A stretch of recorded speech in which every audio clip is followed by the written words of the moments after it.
Welcome back to Fantastic Fantasy Fabrications. In this video, I'll be going over how I made these tower toppers, as well as this gate housing with an open and closed set of gates. All of these components are made to work with my dungeon rail system, and they can be assembled in even more ways than I showed here. In future installments on this channel, I'll be proving the versatility and modularity of the dungeon rails. And I hope to show all of you that tiles are not the only way. There's a real lot to cover in this one, but before we jump into the craft, I just want to remind all of you that if you're trying to follow along with this project at home, links to the project overview can be found down in the description. Let's start with the tower toppers. I'm gonna mill out some foam to what's becoming a classic. 1 inch by 1 inch square rods, but we also need to have 1/2 inch by 1/2 inch square rods, as well as 1.5 inch by 1.5 inch square blocks. Starting with our 1 inch square rods, we're gonna cut them in 3 and 4 inches in length. Then snap them into the battlement jigs. Stencils are in the project overview and files for design space already on Patreon. After roughing out our 1 inch rods, I'll move to the corner blocks. And I got this method from Tabletop Witchcraft, and I actually took another method that I used later on from him as well. If you somehow haven't seen this Titan of the Hobby in action, links to the relevant videos will be in the description. Now at this point, I'm gonna grab the corners, and actually you should grab the 4 inch and 3 inch side battlements as well. Run them through your proxen at about 1/8 of an inch so that the outward face has a slight angle. Using the final stencil for the tower toppers, I'll take the 1/2 inch by 1/2 inch square rods and I'll make the battlement toppers for them before running that through at 1/8 for the same angling effect. At this point, all we have left to do is to take our battlement toppers and attach it to our sides and corners. So here I'm just gonna cut them appropriately and then hot glue them down in place. You might notice that some of them are overhang, or I have to cut off one so it fits the 3 inch. Just go ahead and do it, make it look nice however you need to. I'm gonna clean it up after with my knife and fix any angles that I feel like don't look quite right. After cleanup, I'm gonna go ahead and add the magnetic connections.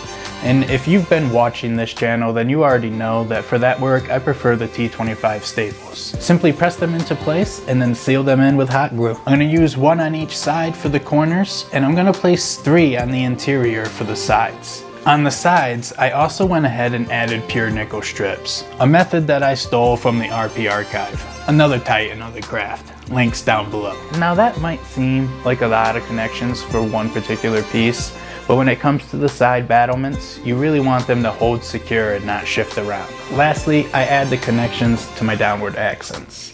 You'll notice here that I double up on the staples to make sure that when they connect to the building platforms, they have a nice solid connection. And if you don't know where these platforms came from, check out my video on how to build a truly modular foam tower. That's where I cover how to craft and why I made these platforms this way. And so before Mod Podge, the last thing I'm gonna do with these tower toppers is I'm gonna hit them with my texture roller. But you could easily use an aluminum ball if that's what you got going on in your end. Tower toppers completed, we'll move on to the gate housing. So we're back to milling foam. But this time, I'm making 2 pieces that are 5 inch by 6 inch by 1 inch, 2 pieces that are 2 inch by 5 inch by 1 inch, and 1 piece that's 4 inch by 2 inch by 1/2 inch. Starting off, I'll line the 5 by 6 piece with the 1 inch in the way that it fits, and using the gate shape that I cut out of chipboard, I'll cut the gate out of the front and back of the housing. Next, I'll take the 2 by 5 sides, line them the same way I did the front, and start to add the LED by creating the battery slot. I decided to cut off the bottom 2 inches after figuring out where I was going to put my battery to work with a smaller unit, and then decided I would cut that 2 inch thing directly vertically in half to install my LED. Using that second technique from Tabletop Witchcraft, I made the no work LED torches, pressed them down where I wanted them, and used a bit of hot glue to seal them in place. I'll reassemble my 2 inch piece, slot in the battery and make sure everything's working, before taking that part we cut out to make the battery slot, fill it in, and use a little bit of hot glue to make sure that battery stays nice and tight. And this is honestly probably where you should be adding the flame effect if you haven't already. You'll notice in the video though that I forget to do this and I have to do it way later. I'll finish reassembling it after the LED is working and everything's all set, and then I'll put together the entire housing with some hot glue. At this stage, I decided to take my hot knife and to finish the 1 inch grid around the entire perimeter. Next, I'm going to take that 2 inch by 4 inch piece that's going to become the murder holes, and I'm going to mark 1/2 inch around on each corner. After you have that marked out, I'm going to take the trapdoor stencil and use it here to make where I'm gonna put my murder holes. So at this part in the project, I know that I wanted to take these murder holes out, and I tried a few different ways to cut that section out. And honestly, I spent a lot of time working harder, not smarter. But sometimes you're the hammer and sometimes you're the nail. First, I just tried to cut it out with just a knife, but quickly got frustrated with that. So I moved on to burning a hole in the center and then taking my Proxon and trying to use it like a bandsaw. But in retrospect, I would honestly just cut right through the side of it, since I'm gonna be covering the whole thing in planking afterwards. You'd never even notice. After the murder holes were finally roughed out, I moved on to cutting up coffee stir sticks, which I decided to use for the planking on this craft. This was kind of tedious, but I really wanted the murder holes to match the gate, and that's what I had used for the gate.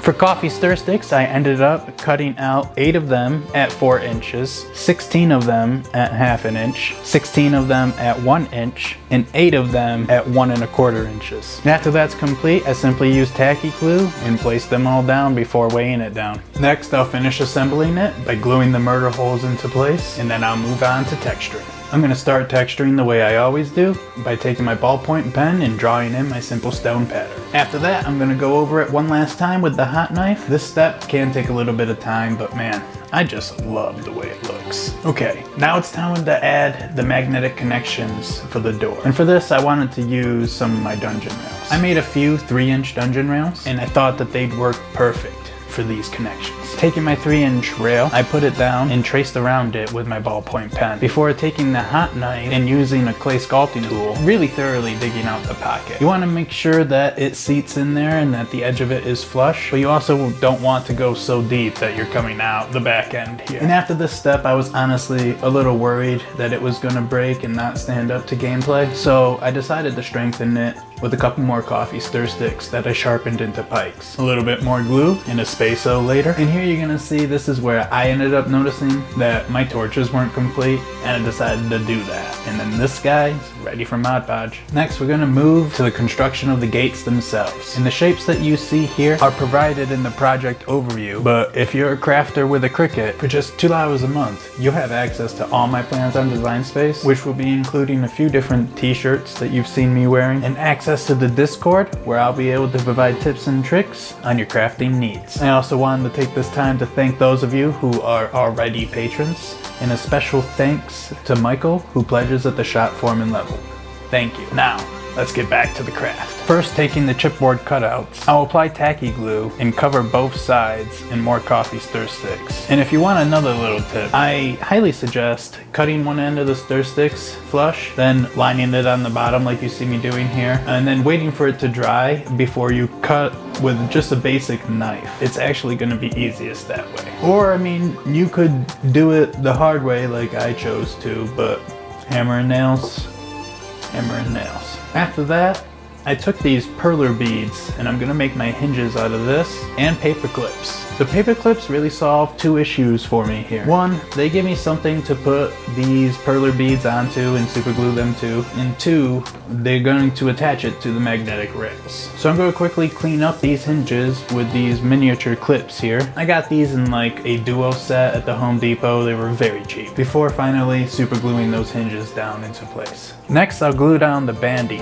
and using the technique from my doors video, I'm going to place these diamond painting beads on what's going to be the strapping on both sides of the doors. One more tip for making this come out looking good is to keep a fine tipped Q-tip to spread out the extra super glue. Otherwise it can kind of ball up and the paint will catch on it and it sort of ruins the bolt looking effect. Lastly, I decided to use green stuff and apply it down the seams of the open doors, because obviously that part was going to be visible. When it comes to the closed door, I don't have any footage of it, but I am going to cover the 2 differences. The first difference is right here. I used the same technique that I already covered in my doors video. And the second difference is that I cut a pure nickel strip down vertically with a pair of scissors and super glued it right here on the sides to be the metallic connections for the rails. That's the construction of all of our components, and we can move on to paint. Now when it comes to painting, I'm no professional and I don't plan on covering it in full. For the gate housing, I painted it with the very same stone pattern that I used for my modular stones video. And for all the wood,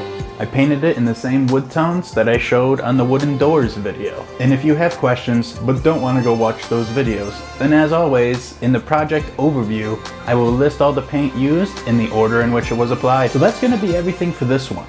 I hope that you enjoyed watching. If you did, hit like, subscribe, share this video with a friend. But before I end up rolling that end footage, I wanted to tell all of you that I'll be stepping away from cityscaping for a minute. It's springtime here in Salt Lake, and I've got spring fever. So I'm going to be moving to the great outdoors. Hills, cliffs, caves, and the like, and get some variety in the terrain that I've been making. I hope you're excited for what's coming next. And until next time, keep all your fantasy fantastic.